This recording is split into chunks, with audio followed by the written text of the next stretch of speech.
Bonjour, bienvenue à ce nouvel épisode de Comprendre le monde avec aujourd'hui un invité exceptionnel, Alain Juppé, qui vient de publier ce livre, L'heure du choix, aux éditions Talendier. Bonjour Monsieur Juppé. Bonjour. Alors, vous avez publié ce livre, vous avez été ministre des Affaires étrangères à 2 reprises, d'ailleurs le Quai d'Orsay en garde le souvenir. Est-ce qu'on peut dire que Trump a créé la surprise en organisant un cessez-le-feu que plus personne n'espérait sur Gaza?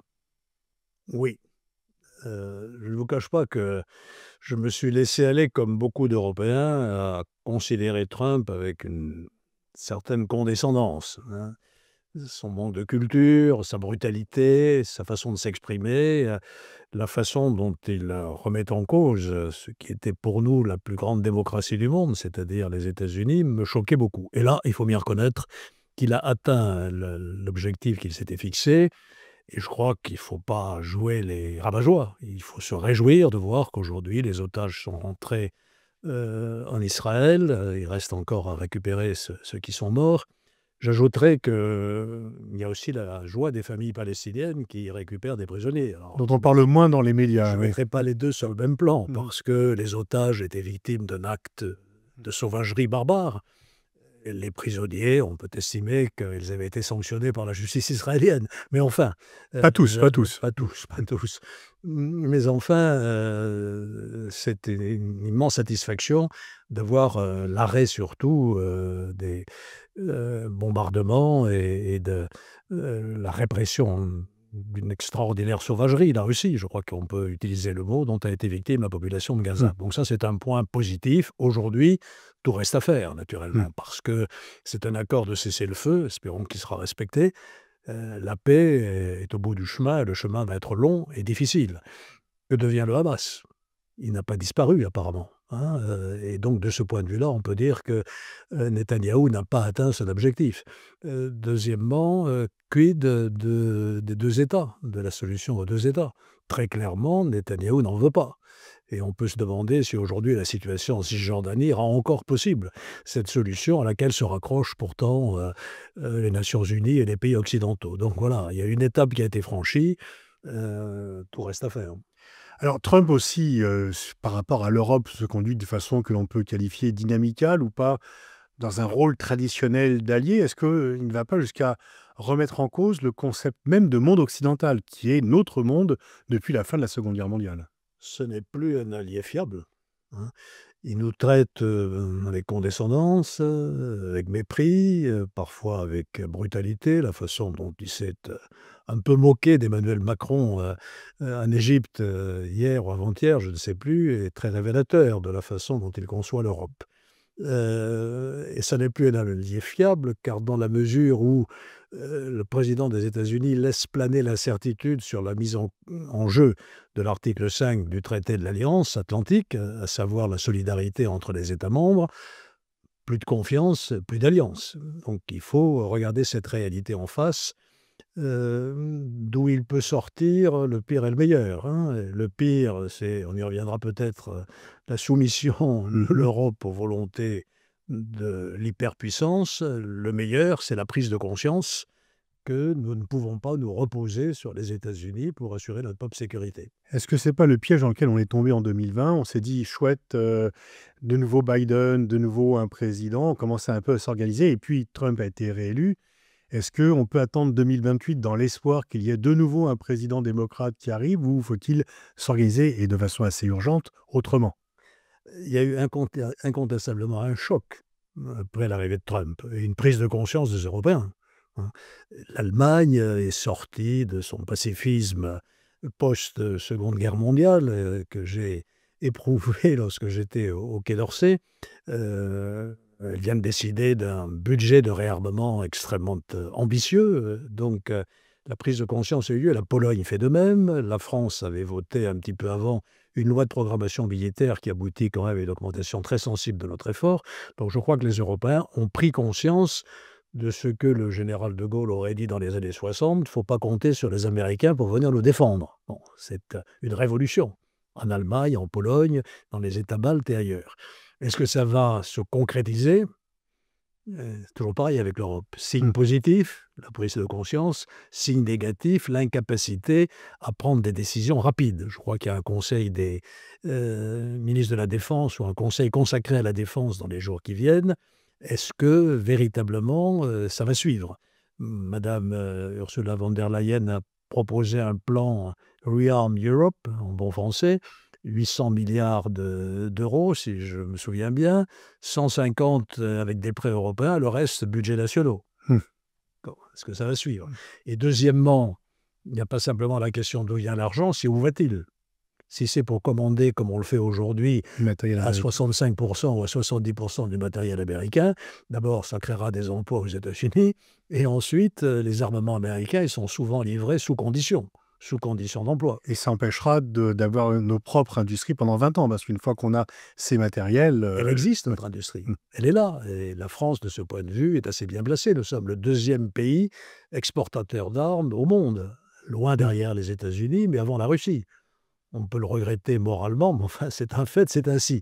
Et je ne vais pas citer toutes les entreprises, Airbus Defence, Dassault, MBDA, Dexter, etc. Nous avons la capacité, à condition de monter en puissance, de répondre aux besoins de réarmement de l'Europe.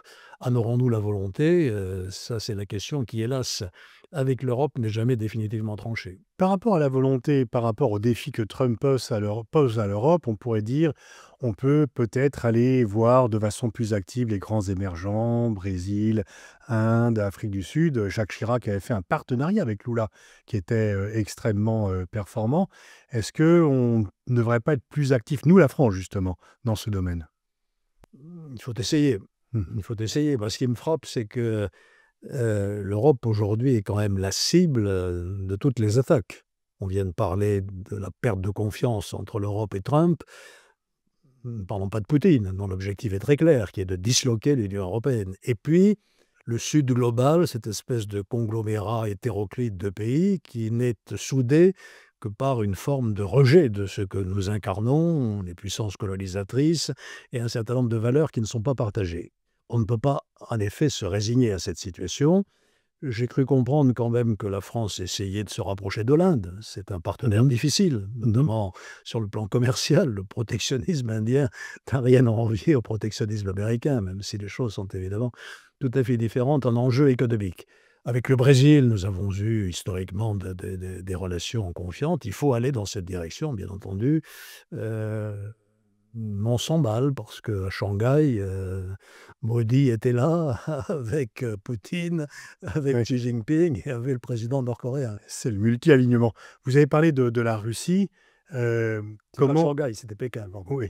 Comment voyez-vous l'avenir des relations entre l'Union européenne et la Russie? Et est-ce qu'il sera possible, et à quelles conditions, de revenir à des relations normalisées entre la Russie, qui est un pays européen et qui ne va pas déménager, comme vous le dites dans votre livre, et nous-mêmes? D'abord 2 choses, moi je conteste fondamentalement une idée qui circule beaucoup en Europe, à savoir que nous serions responsables de la réaction de Poutine ou de son hostilité vis-à-vis, d'un OTAN qu'il aurait encerclé et attaqué. Je pense que cette thèse n'est pas conforme à la réalité. Chirac et Schröder ont fait d'énormes efforts, vis-à-vis de la Russie pour, post-soviétique, pour, la réintégrer dans le dispositif. Je cite souvent mon expérience de novembre 2010 pardon, c'est déjà un peu ancien, sommet de l'Alliance atlantique à Lisbonne, et je vois arriver au bout du chemin, c'était pas Poutine, c'était Medvedev, Obama et Sarkozy, bras dessus, bras dessous. Et à l'époque, nous avions proposé à la Russie de s'associer au bouclier antimissile que l'OTAN voulait mettre en place. Vis-à-vis de qui, on ne sait pas très bien. La Chine, vraisemblablement.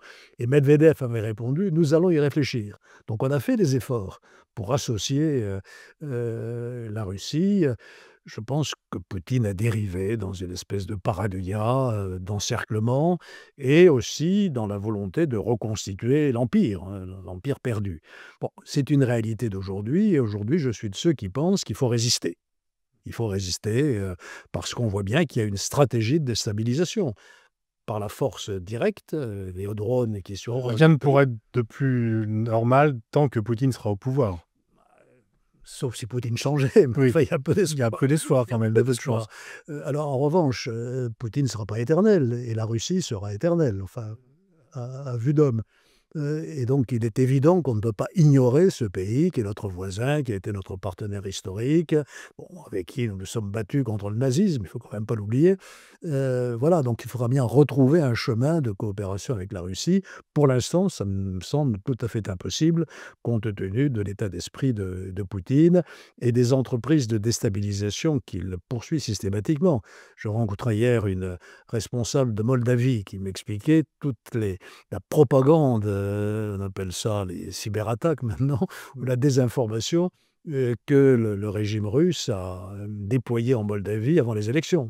Alors, le peuple moldave ne s'est pas laissé impressionner, c'était un des signes positifs, un petit coin de ciel bleu dans le ciel européen, mais enfin la tentative elle est là, et on sait très bien que la France a été aussi victime de ces entreprises de déstabilisation. Donc aujourd'hui, je crois qu'il faut avoir, vis-à-vis de la Russie, non pas une attitude agressive, bien à l'esprit de personne d'attaquer la Russie, je ne pense pas, mais une attitude de résistance en disant que nous sommes décidés à défendre ce que nous sommes, nos territoires, ça va de soi, mais aussi nos valeurs. Par rapport à la Chine, l'Union européenne la définissait comme la Commission, en tous les cas, comme à la fois un partenaire, un concurrent, un rival systémique. Est-ce que c'est les 3 à la fois ou est-ce qu'il y a quelque chose qu'on doit privilégier? C'est les trois à la fois, ça dépend des moments, bien entendu. Je serais tenté de dire que vis-à-vis de la Chine, nous avons deux attitudes possibles.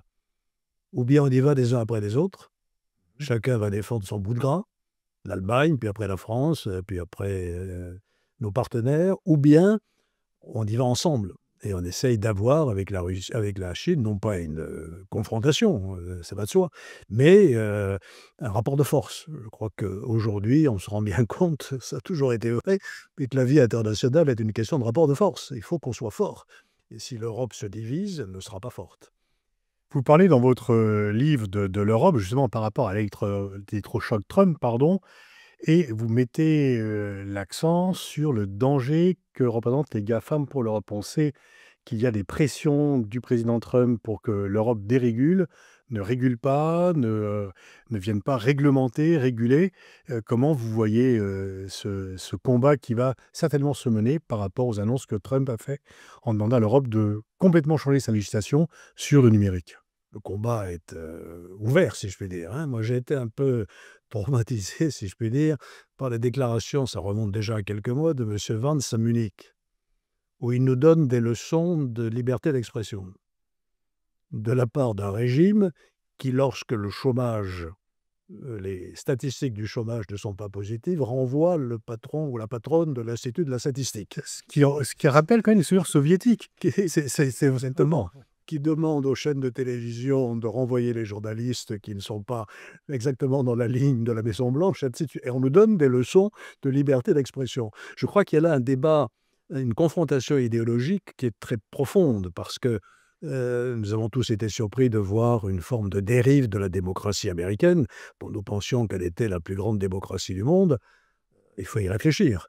Martin Luther King, c'était pas il y a 3 siècles, hein, c'était il y a moins d'un siècle et le racisme a perduré. Le Ku Klux Klan était encore très vivace dans les années 50 et les années 60 et il y a aux États-Unis une tradition libertarienne dont je soutiens qu'elle n'a rien à voir avec le libéralisme tel que je le conçois moi, par exemple. Et donc la liberté, ça ne consiste pas à dire tout et n'importe quoi, hein. Je me réfère encore souvent à Montesquieu. La liberté consiste à faire ce que la loi autorise, ce qui est une formule d'ailleurs audacieuse, encore faut-il que la loi soit juste. Et puis dans la Déclaration des droits de l'homme, voilà, la liberté s'arrête où commence celle d'autrui. Donc la liberté, ça n'est pas la possibilité de diffuser sur les réseaux sociaux des contenus terroristes, pédopornographiques ou antisémites. Et là, nous avons une divergence très profonde qui est idéologique et qui est aussi une question d'affaires. Il s'agit pour les États-Unis de maintenir la primauté des grandes plateformes que vous avez citées, que les Chinois sont en train aussi de défier. Il ne faut pas céder. L'Europe a adopté toute une série de textes, le RGPD, le règlement sur la protection des données personnelles, le Digital Service Act, le Digital Market Act, comme on dit en français à Bruxelles, puisqu'on ne parle plus que français à Bruxelles, naturellement. Voilà. Et donc là-dessus, il faut te dire, vous avez vu que la Commission a infligé des sanctions d'un montant qui peut sembler faramineux à certains de ces GAFA, à Google et à d'autres. Ça met évidemment les États-Unis en fureur. C'est une question de crédibilité sur l'Europe. Est-ce qu'on va faire ce qu'on a un peu fait, il faut bien le dire, dans la négociation commerciale? C'est-à-dire On a cédé quand même. céder, C'était bon. céder, se coucher. La peur de la Russie nous a fait céder par rapport. On est un peu coincé entre Trump et Poutine Alors, là. on a cédé sur les droits de douane, 15%, etc. On a cédé aussi en s'engageant à aller investir je ne sais combien de centaines de milliards d'euros aux États-Unis et d'acheter du pétrole américain. J'espère qu'on ne tiendra pas cet engagement. Il n'a pas encore été Ouais. réellement acté. Donc, et c'est là tout le sens de mon heure du choix. Est-ce que l'Europe va enfin s'engager dans ce que la France souhaite depuis longtemps, avec un certain scepticisme de la part de ses partenaires et parfois même de beaucoup de responsables français, sur le chemin de la puissance ou sur le chemin de la soumission? Nous avons le choix. Et malheureusement, au point où on est aujourd'hui, il y a des signes positifs, il y a des signes négatifs. Oui, justement, par rapport au choc Trump, dans un premier temps, les Européens se sont dit on va se ressaisir. Et puis là, l'exemple que vous citez de Mme von der Leyen allant à Canossa quand même pour accepter des droits de douane. Ensuite, on accepte des dépenses militaires inconsidérées dont on n'a pas les moyens. On a l'impression que la partie n'est pas terminée, mais vous l'avez signalé tout à l'heure, le danger serait d'augmenter les dépenses militaires uniquement pour acheter des armes américaines. On a le sentiment que nous, la France, on a l'arme nucléaire, on est quand même plus tranquille du fait de la dissuasion, mais que d'autres pays européens n'ayant pas cela demandent toujours la protection américaine et sont prêts à payer de plus en plus cher. Non, il y a une prise de conscience, je crois. Longtemps, les choses se sont passées comme vous le dites. Quand la France parlait de l'autonomie stratégique, il y avait un petit sourire euh, méprisant ou sceptique, en tout cas chez beaucoup de nos partenaires. La Pologne se rend compte que le parapluie américain, il est troué. L'Allemagne semble rompre avec sa tradition pacifiste, qu'on peut comprendre, ce qui s'est passé pendant la Deuxième Guerre mondiale, mais elle a annoncé des budgets de défense qui sont tout à fait Et considérables. changer sa constitution pour le. Elle a même. Je voudrais signaler que lorsque M. Draghi a publié son rapport, M. Merz, qui était président du groupe CDU-CSU à l'époque, a fait une déclaration de point: l'Allemagne ne se laissera pas entraîner dans la spirale de la dette. Il devient chancelier, il fait changer la loi fondamentale pour assouplir le fameux frein à la dette qui était inscrit dans la Constitution allemande. Vous voyez que rien n'est perdu et que Ouais, face ouais. à la réalité qui est devant nous, à savoir que, comme l'a dit un jour le général de Gaulle, ceux qui pensent que les Américains viendront nous défendre se trompent, il a dit 160. Je, je- je ne citerai pas les propos complets du général de Gaulle. J'hésite. Allez-y. C'est Ouais. Le Cornu Monsieur Le Cornu, pardon, qui dans son dernier livre les reproduit. Ils sont dans un entretien dont Alain Peyrefitte a rendu compte. Alors, il faut toujours se méfier parce que la mémoire d'Alain Peyrefitte est parfois créatrice. Et De Gaulle dit: il ne faut pas compter sur les Américains pour venir nous défendre. Phrase suivante: ils ne l'ont jamais fait. Alors, quand j'ai lu ça, j'ai pris le choc dans l'estomac. Et je me suis remis en tête les relations très amicales de Roosevelt et du général de Gaulle. Donc voilà, enfin, nos partenaires ont longtemps cru que voilà, l'oncle Sam allait s'occuper de notre sécurité, qu'on avait. Bon, je pense que les choses ont changé de ce point de vue-là. Alors, jusqu'où ça ira? Bien sûr, vous l'avez noté vous-même, d'où vient l'argent qu'on annonce sur les budgets de défense? C'est 150 millions dans le plan de Mme von der Leyen qui vient de la Banque européenne d'investissement. Le reste, c'est les budgets nationaux. Est-ce que nous avons la capacité et la volonté de le faire? Et deuxièmement, où va l'argent? Aujourd'hui, les 2 tiers, enfin, les chiffres varient, de nos commandes d'armement vont à des entreprises américaines, ce qui présente un double inconvénient. Ça crée de la richesse et de l'emploi aux États-Unis. Et deuxièmement, des matériels américains, ils sont souvent sous conditions d'emploi autorisées par les Américains. Donc en matière d'autonomie stratégique, c'est pas terrible. Or, nous avons en Europe la capacité, à condition de monter en puissance petit à petit, de répondre à ces besoins d'armement. La France est le deuxième pays exportateur d'armement au monde, loin derrière les États-Unis, mais avant la Russie. Et je ne vais pas citer les entreprises, Dassault, Airbus Defense, MBDA, Nexter, etc. Nous avons des entreprises capables de faire tout ça. Donc ça, c'est ma partie optimiste. La partie pessimiste, c'est que pour passer à l'acte, c'est compliqué. Passons à la partie pessimiste que vous parlez dans votre livre du rapport Draghi. auquel monsieur Merz s'opposait, mais en fait, il n'est toujours pas mis en œuvre. Tout le monde l'a salué, il y a eu un accord général pour dire: «Voilà les bonnes solutions, qui seraient nécessaires à ce sursaut européen», mais pour l'instant, on chante «Marchons, marchons» en restant sur place. Je crois même qu'il y a eu une évaluation par monsieur Draghi lui-même et puis, par je ne sais quel, observatoire, de la mise en œuvre des propositions du rapport Draghi qui date d'il y a 1 an. Je crois qu'on est à 10 C'est ça, ouais. ou 14 Vous me citez le chiffre, et monsieur Draghi dit: «L'Europe, tergiverse, le monde ne nous attend pas». Nous avons là une feuille de route avec un diagnostic qui n'est pas entièrement négatif. Dans le rapport Draghi, il y a toute une liste des atouts de l'Europe. Grand marché, 440 millions de consommateurs, et cetera, excellence, intellectuelle. Le tiers de nos générations ont accès à des études supérieures quand même, c'est pas le cas partout sur la planète. En matière de santé, une espérance de vie, très élevée. Bon, nous avons des atouts et puis nous avons des faiblesses, un décrochage en matière de productivité et de croissance et Draghi propose un certain nombre de choses, globales avec, comme priorité la réalisation d'un marché unique des capitaux qui nous permette de mobiliser réellement l'épargne européenne qui est considérable et puis il fait ensuite des propositions secteur, industriel par secteur industriel. On a applaudi, modérément chez certains. Cela dit, ça n'avance pas et c'est un peu la contrepartie de ce qu'est l'Europe en réalité. On lui reproche d'être une machine bureaucratique, j'essaie de démontrer le contraire. C'est une machine hyper démocratique. C'est-à-dire qu'avant de se décider, il faut que la Commission propose, il faut que le Conseil des ministres se mette d'accord à 27 et sur beaucoup de questions, sur certaines questions, c'est à l'unanimité. Il faut que le Parlement vote et donc Draghi évalue à 19 mois le délai entre le moment où la Commission lance une idée et le moment où les pays européens après il faut transposer dans les pays européens, naturellement, les directives. Donc vous voyez, c'est une machine extrêmement lourde, mais je ne cède pas au pessimisme. Elle existe.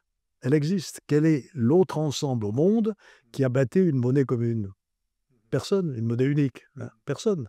Et aujourd'hui, qui veut sortir de la monnaie unique, à part le Brexit? Mettons ça de côté, il n'y était pas d'ailleurs. bah, ça a freiné les ardeurs des autres. Et en plus, je crois qu'ils se mordent les doigts d'être sortis de l'Union européenne. Mais Madame Mélanie ne sort pas de Oui. l'euro et Madame Le Pen ne sort plus. pas de l'euro. Les Européens se sont rendus compte que ça les protégeait. Donc je ne cède pas, moi, au pessimisme sur l'Europe. C'est compliqué, c'est lourd. Le verre est dans le fruit parfois, hein, vis-à-vis de la Russie. Monsieur Orban, si j'ai bien compris, propose des drones pour Mmh. attaquer l'Ukraine. Enfin bon, Mmh. Dans votre livre, mais elle existe. vous dites votre inquiétude sur la remise en cause de la justice. Vous avez de longs passages là-dessus. Vous commencez votre livre là-dessus, d'ailleurs, sur la remise en cause des juges et de la justice, ce qui, dans un état de droit, est quand même, dangereux. Je crois que plus globalement, ce qui m'inquiète, c'est la crise de la démocratie représentative en France, avec des symptômes, qui ont tendance à s'aggraver, l'abstention, y compris chez les jeunes générations, le déclin des grands partis politiques. Je vous rappelle que la Constitution française dit: «Les partis politiques participent, au suffrage, ils ont un rôle à jouer».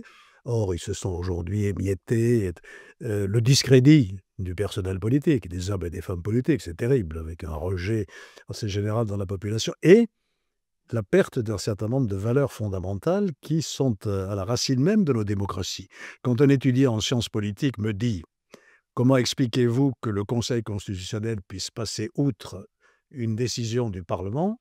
Je me suis dit: «Il faut reprendre à zéro». Un étudiant. Un étudiant En droit. en sciences politiques, Oui, d'accord. peut-être même en droit. Ouais. Il faut reprendre à zéro. Alors j'ai sorti mon Montesquieu, voilà: «Quiconque a du pouvoir est porté à abuser des pouvoirs», donc il faut que par la disposition des choses, le pouvoir arrête le pouvoir. C'est la séparation des pouvoirs qui est au cœur de la démocratie, plus la hiérarchie des normes.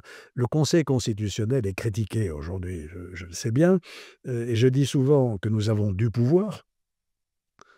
Quand nous rendons une décision, elle est sans appel et elle s'impose à toutes les autorités publiques. Mais nous ne sommes pas un pouvoir à l'égal du pouvoir exécutif ou du Parlement. D'abord, nous ne pouvons pas nous autosaisir.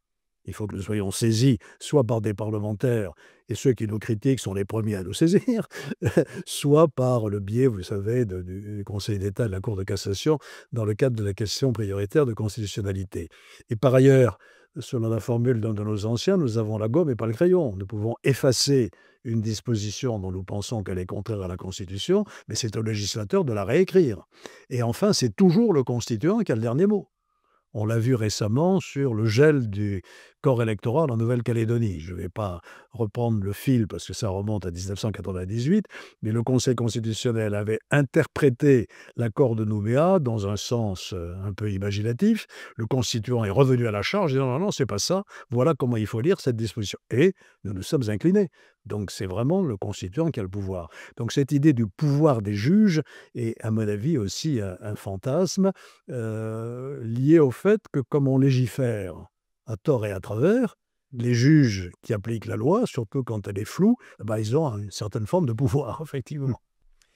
Merci Alain Juppé. Je renvoie à la lecture de votre livre L'heure des choix, l'heure du choix aux éditions Talandier. Le sous-titre pour une déclaration d'indépendance des Européens. Vous plaidez pour un sursaut européen par rapport aux évolutions géopolitiques mondiales et notamment par rapport à Trump. Merci à vous. Merci.